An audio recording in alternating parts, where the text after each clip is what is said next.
normalization, the main objective is to create an accurate representation of the data, its relationship and the constraints. Constraints mean the limitation you put it.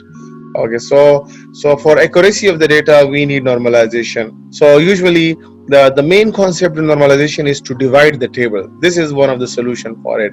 So if you want to normalize a data into a one table, divide it. So more divided according to the pertaining, according to the relationship, according to the constraints, the more it will be accurate the data. So the purpose of normalization is to get the accuracy of the data over there, right? This is the main, that's why we learn normalization. So to achieve this objective, must identify a suitable set of relations. You need a suitable set of relation so that to achieve the normalization. Okay, so we have like three like the we basically people used to go for these four normalization, 1, 2, 3, and the fourth one is called BCNF.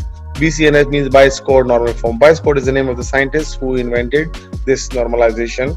Based on the functional dependency among the attributes of the relation. So the most important thing is the functional dependency. So it means like one column is dependent on another column. One column is dependent on the primary key, some is in the composite key. So you have to see that what is the dependencies. Okay, so dependency means you are dependent. Dependency means ihtaj. Ihtaj means in Arabic, what do you mean by ihtaj?